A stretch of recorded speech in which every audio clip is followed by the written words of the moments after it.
And moving a little further south, we're going to go to the Basin and Range. This is this physiographic region of the United States. So we're going to take a look at Nevada, located here. In particular, we're going to take a drive along Highway 50, the loneliest road in America. And the reason it's called the loneliest road in America is because there's almost nothing on this road. A little bit closer look here, you can see that the road goes between the ranges for the most part. And you can see a little more clearly illustrated here, basin and range topography. So here we have a range, a basin, a range, a basin, a range, a basin, a range, and so on. Geologically, we also refer to this as Horst and Graben, and this is caused by crustal stretching. The crust was being stretched this way and this way, so it's being pulled apart horizontally in this image. I have a lot of people walk up to me on the street and say, "Hey, do you know how a graben forms?" And I show them this video. We take a previously existing sedimentary sequence and we stretch it out. As we stretch it out, we see the dropping of blocks that are ultimately filled with sediment.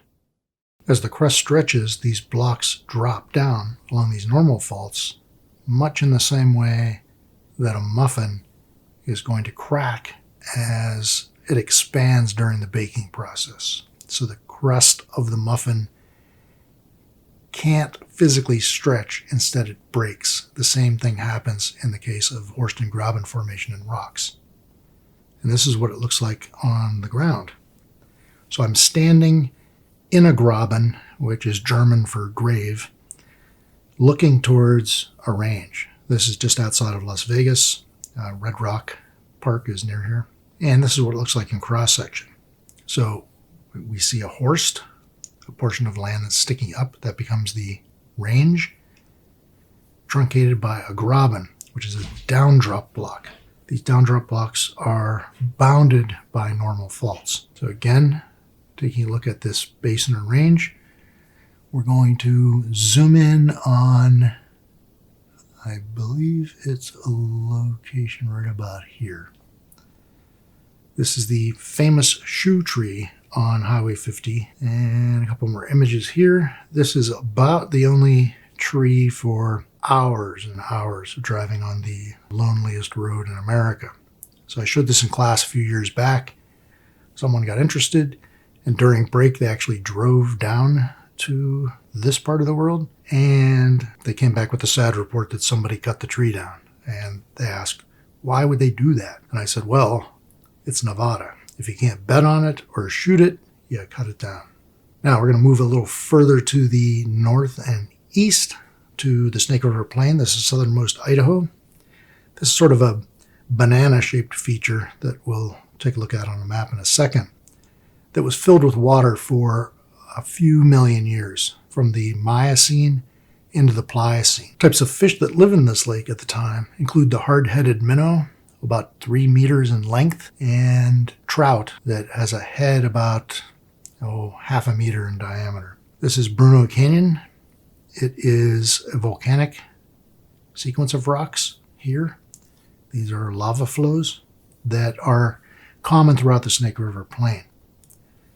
And here we see the Snake River Plain. Essentially what this is the tracking of a hot spot.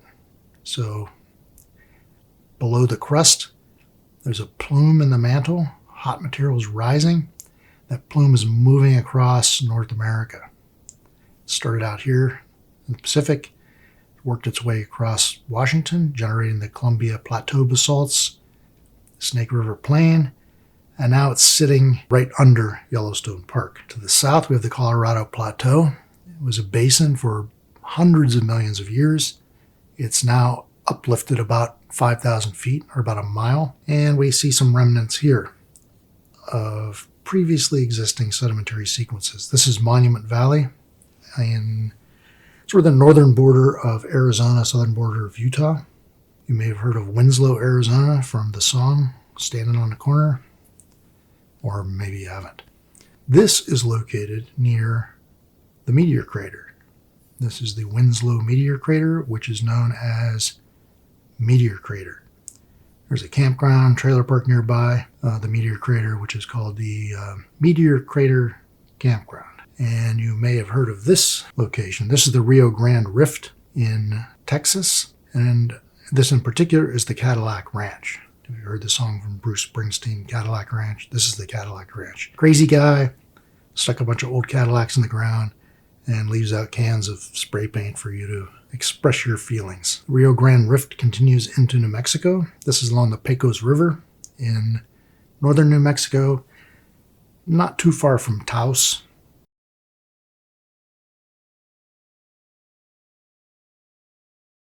We can use the mishmashed jumble of continental fragments, the differences geologically between them in chemistry and mineralogy and age, to determine how the continent was assembled from the initial little nugget of the Acasta gneiss. So we have to look at different modes of growth, how these continents become bigger.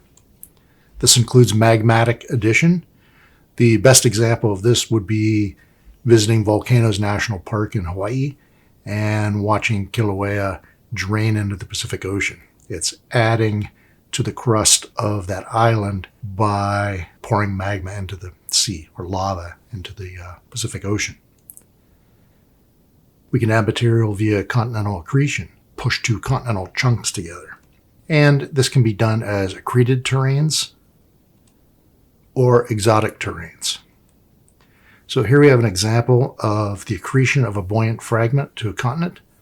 So we have a crustal chunk, something that has undergone magmatic differentiation. It's become more felsic compared to the crust below, the lithosphere in the crust below and adjacent to it. So this lighter fragment is going to refuse to go down the subduction zone. So what happens is, as this subduction zone drags this fragment against the continental crust, it's going to be accreted to that crust. It's going to get welded on to that crust, literally. This fragment, once it's welded onto the crust, becomes part of that continent. And now we have an accreted terrain. This terrain may contain valuable minerals that are going to be juiced out of that terrain and perhaps form a gold deposit, like we see in Alaska. Or, conversely, we can have the accretion of an island arc to a continent. So again, we have continental crust here, and this time the plate is going to carry island arc material. This is much more mafic than this material in the first example. So this mafic material is going to have a density that is going to keep it from riding over the continental crust.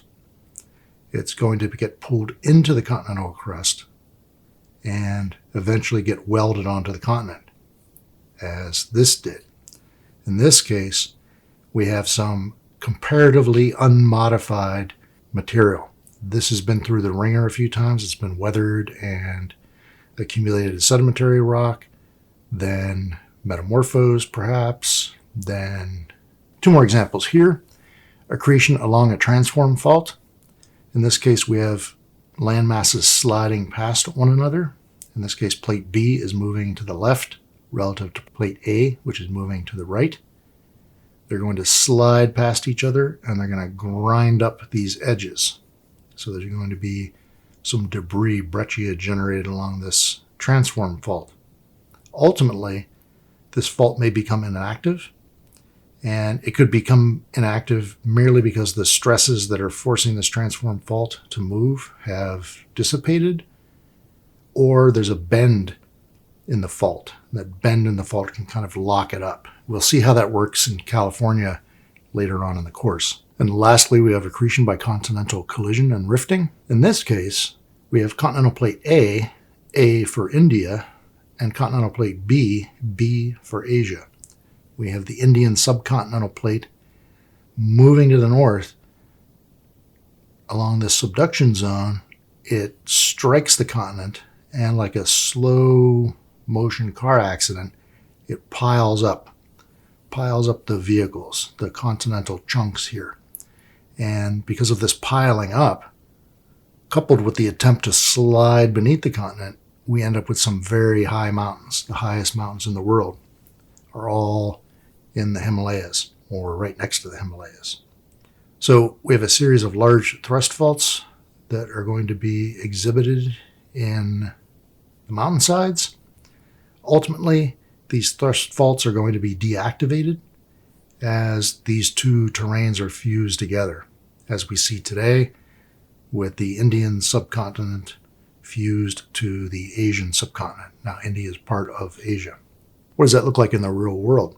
We've been focusing on North America, so we'll take a look at the West Coast, which is the more exciting coast in a lot of ways than compared to the East Coast. And what we can see here is the San Andreas Transform Fault that runs through southern to central California. To the north of that, we have the Cascadia Trench. We're subducting the last remnant of this plate beneath North America. That's generating the volcanic activity through here, the Cascadian volcanoes. Up here to the north, you can see Alaska is made up of lots of different exotic terrains. These include island arcs, submarine deposits, ancient ocean floor, and displaced continental fragments. So we've mashed them all together here in Alaska, and heating and squeezing this material is going to remove potentially some valuable ions. In the case of Alaska, these valuable ions include gold, silver, copper, lead, anything you can think of, you can probably find in some economic form in Alaska. Well, not anything, but a lot of things. Okay, so this complex geology is what makes Alaska so valuable today. This is known as terrain accretion. We're gluing different terrains together. Now, we take a look at the Coachella Valley in Southern California. It's famous now for the music festival that's held here, that used to be held here every year. And this particular day was a sunny 47 degrees centigrade, great bike weather, and also great bee weather, aggressive bees. Stay in your car, don't do anything. It's problematic. So this is looking into the valley, and what you can see is North America here, and the San Andreas Fault here, and southern and western California sliding to the north. So it's moving in this direction relative to this piece of crust, which is moving in this direction. Or if you prefer, it's not moving at all. It's only this piece that's moving. So again, looking at this from a diagram perspective, we can see that there's an active transform fault here. Again, this is Western California sliding to the north. Contrary to rumors, it's not going to fall into the Pacific. It will, however, eventually crash into Alaska. So LA, the city of angels, will be a suburb of Anchorage. Much of Western North America is made up of these terrains that have been slapped together over the last 200 million years. And again, that's why we have the value here. That's why the mining interests run from Alaska all the way down into Mexico. And they pick up again on the other side of Mexico. So we can see that some of these terrains are transported from very far away. Wrangellia, that makes up this series of chunks and bits of terrain along the west coast of Canada and Alaska, came from as much as 5,000 kilometers away. This in French, again, shows you the complex nature of these individual terrains. Now, what does it look like on the ground? This is an image from southern Yukon, not too far from Carcross, looking towards Alaska. This is Spirit Lake in the Yukon, about an hour south of Whitehorse. And the Caribou Mountains rise abruptly from this lake. Now, from a climate perspective, the reason we're here, the reason I'm taking this picture, is that these mountains are carbonate rock. And as this carbonate rock weathers, we know that the ions are released to this lake. And we have the formation of calcium carbonate here. This light-colored bottom material, this sediment, is calcite grains produced by algae. So we have a thick sequence of this, 11 meters of this carbonate mud in this lake, which has given us a climate record that goes back 12,000 years. And we're going to end this lecture, this picture taken on the Chilkoot River near Haines, Alaska, home of the Hammer Museum, if you're interested.